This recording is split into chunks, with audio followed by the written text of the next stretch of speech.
اعوذ باللہ من الشیطان الرجیم بسم اللہ الرحمن الرحیم الحمدللہ رب العالمین والصلاة والسلام علی سید الانبیاء والمرسلین ربنا آتنا فی الدنیا حسنۃ وفی الآخرۃ حسنۃ وقنا عذاب النار وصلی اللہ تعالی علی سیدنا محمد وآل محمد واصحابہ اجمعین والحمدللہ رب العالمین اما بعد۔ قرآن پاک کی یہ آیت کریمہ اس بات کی دلیل ہے کہ اللہ والے اپنی قبروں میں زندہ ہے اور رزق پاتے ہیں۔ اللہ کے ولیوں کو اپنی دعاؤں میں وسیلہ بنانا بھی ثابت ہے۔ اللہ کے بندے بھی مددگار ہیں بندوں کے، یہ بھی ثابت ہے۔ اللہ کے بندے اللہ کے یہاں نیک بندوں کی سفارش بھی کرتے ہیں اور اللہ کے یہ نیک بندے اللہ کی رحمت کے قریب ہیں۔ یہ تمام دلیلیں قرآن پاک میں ثابت ہے۔ انشاءاللہ تعالیٰ اس سے آپ کے علم میں اضافہ ہوگا۔ بے شک اللہ کے ولیوں کی شان ایک عام زاہد بندے کے مقابلے کئی گنا بلند و بالا ہے، جس کا ہم تصور بھی نہیں کر سکتے۔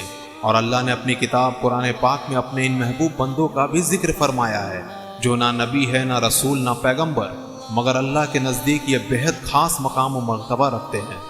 اب سوال یہ اٹھتا ہے کہ ہم اللہ کے ان محبوب بندوں کو کیسے پہچانیں گے؟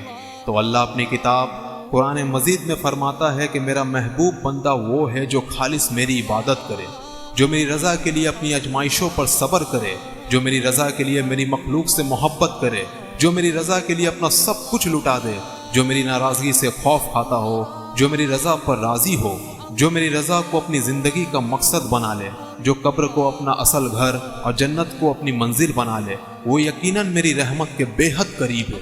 وہ یقیناً میری رحمت کے بے حد قریب ہے، جس کی زندگی کا مقصد ہی میری رضا حاصل کرنا ہے، وہ میرا محبوب بندہ ہے۔ اور سورہ یونس کی آیت نمبر 62 میں اللہ تبارک و تعالیٰ نے فرمایا ہے، سن لو بے شک اللہ کے ولیوں پر نہ کچھ خوف ہے نہ کچھ غم۔ یہ شان ہے اللہ کے ولیوں کی، یہ مقام و مرتبہ ہے ان بے مثال نور ایمان کی۔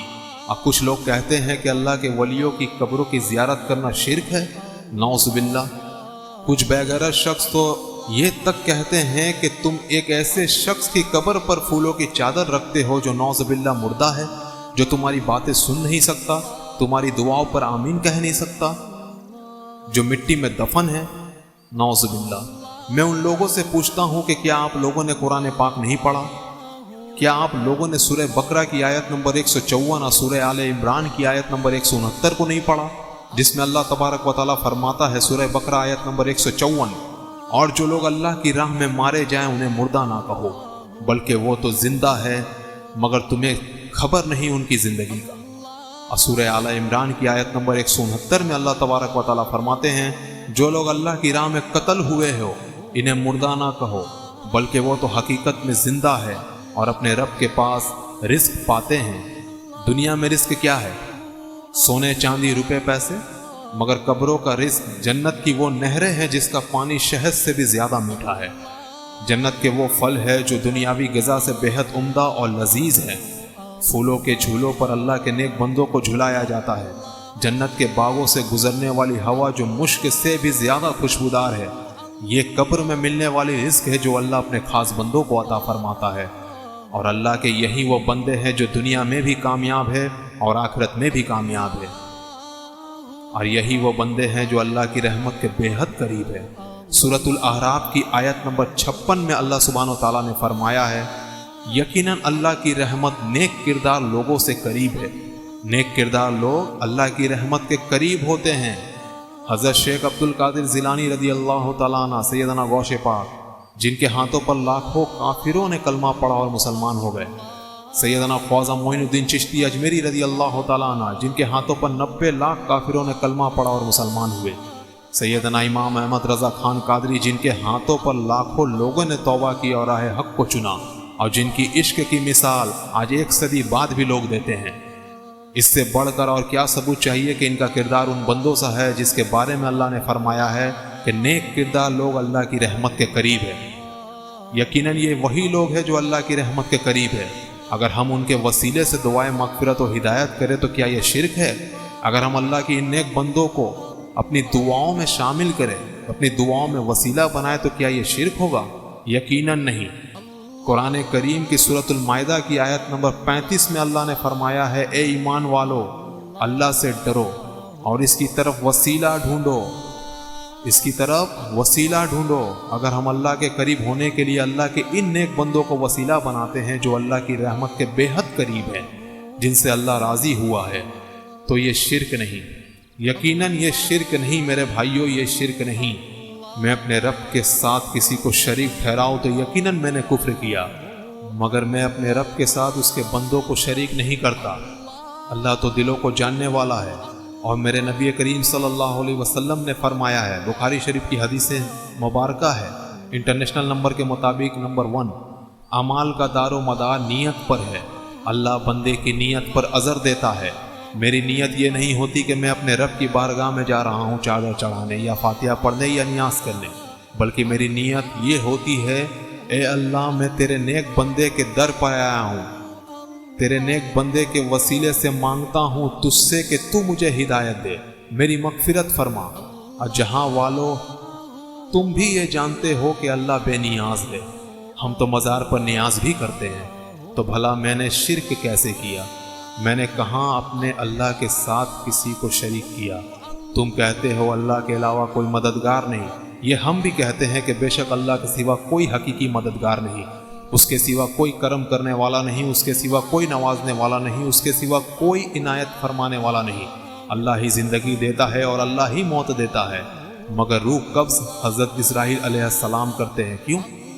کیونکہ یہ ان کا کام ہے، اللہ نے یہ ان کے ذمے رکھا ہے کہ اے میرے بندے جب میرا حکم ہو تو تم روح قبض کر لینا۔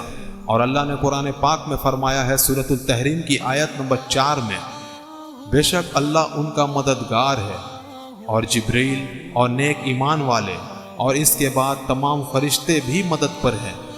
فرشتے تو فرشتے، مگر مومن صالح بندے بھی مددگار ہیں۔ اور ایک جگہ میرے نبی صلی اللہ علیہ وسلم نے فرمایا، کتاب المستدرک الحاکم کی حدیث نمبر 4030 میں، میرے دوست اور میرے مددگار میرے باپ ابراہیم علیہ السلام ہیں۔ اور سورۃ آل عمران کی آیت نمبر 68 کی تلاوت فرمائی، اس کا ترجمہ یہ ہے، بے شک سب لوگوں سے ابراہیم علیہ السلام کے زیادہ حقدار وہ تھے جو ان کے پیروکار ہوئے۔ میرے نبی نے بھی فرمایا ہے کہ ابراہیم علیہ السلام میرے مددگار ہیں، میرے باپ میرے مددگار ہیں۔ اللہ کے علاوہ کسی کو اپنا مددگار کہنا شرک نہیں، ہاں مگر وہ اسے ہی اپنا حقیقی مددگار سمجھتا ہو تو یہ کفر ہے۔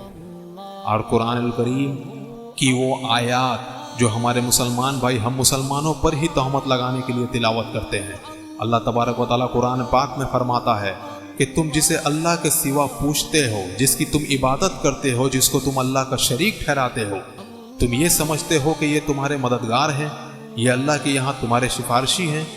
ہرگز نہیں، یہ تو خود اللہ کے بنائے ہوئے ہیں، اور یہ خود روز محشر نفشی نفشی کے عالم میں ہوں گے۔ قرآن مجید کی یہ آیت اللہ نے ان کافروں کے لیے نازل کی ہے جو ایک خدا میں نہیں مانتے ہیں، جو بتوں کی عبادت کرتے تھے، شیطانوں کی مورتیاں بناتے ہیں اور اسے اپنا مددگار سمجھتے تھے۔ ایسے لوگوں کو اللہ معاف نہ کرے گا جو اللہ کے ساتھ شرک کرتے ہیں، جو اللہ کے ساتھ کفر کرتے ہیں، ایسے لوگوں کو اللہ پسند نہیں فرماتا۔ اور اللہ جسے پسند فرماتا ہے اس کے لیے سفارش کی جائے تو اللہ قبول فرماتا ہے۔ اس کی دلیل بھی قرآن پاک میں موجود ہے۔ سورۃ النجم کی آیت نمبر 26 میں اللہ فرماتا ہے، اس کا ترجمہ یہ ہے، آسمانوں میں کتنے ہی فرشتے موجود ہیں، ان کی شفاعت کچھ بھی کام نہیں آ سکتی جب تک کہ اللہ کسی ایسے شخص کے حق میں اس کی اجازت نہ دے جس کے لیے وہ کوئی عرض داست سننا چاہے اور اس کو پسند کرے۔ قرآن کی یہ آیت بہت بڑی دلیل ہے اس بات کی کہ اللہ سبحانہ و تعالیٰ اپنے ان محبوب بندوں کی دعاؤں کے ذریعہ اپنے ان نیک اور پرہیزگار بندوں کی سفارش کو قبول و مقبول فرماتا ہے۔ جس کی سفارش کو سننا وہ چاہے، جس کی سفارش کو وہ پسند کرے، جس بندے کی سفارش کی جا رہی ہے اس کو وہ پسند کرے۔ اور ہم تمام کے آقا و مولا حضرت محمد مصطفیٰ صلی اللہ علیہ وسلم نے فرمایا، اے لوگو تم جب بھی دعا کرو یا اپنے لیے کچھ کہو تو اچھا ہی کہو، کیونکہ تمہارے بولنے پر فرشتے آمین کہتے ہیں۔ صحیح مسلم کی حدیث نمبر 2130 اس بات کی دلیل ہے۔ اور بے شک قرآن پاک کی یہ آیتیں جس کا ذکر میں کر چکا ہوں، اس سے شان بیاں ہوتی ہے اللہ کے محبوب بندوں کی، جنہوں نے اللہ کے لیے اپنا سب کچھ قربان کر دیا۔ اللہ کی رضا پر راضی رہیں، اللہ اور اس کے رسول کی محبت میں اپنی زندگی کو اللہ کے نیک بندوں کی مدد اور اصلاح میں گزارتے رہیں، جنہوں نے دین کی خدمات کی، اللہ کی نافرمانیوں سے امت کو روکتے ٹوکتے رہیں۔ اللہ تعالیٰ تمام امت مسلمہ کو شرک و کفر میں مبتلا ہونے سے بچائے۔ آمین ثم آمین یا رب العالمین۔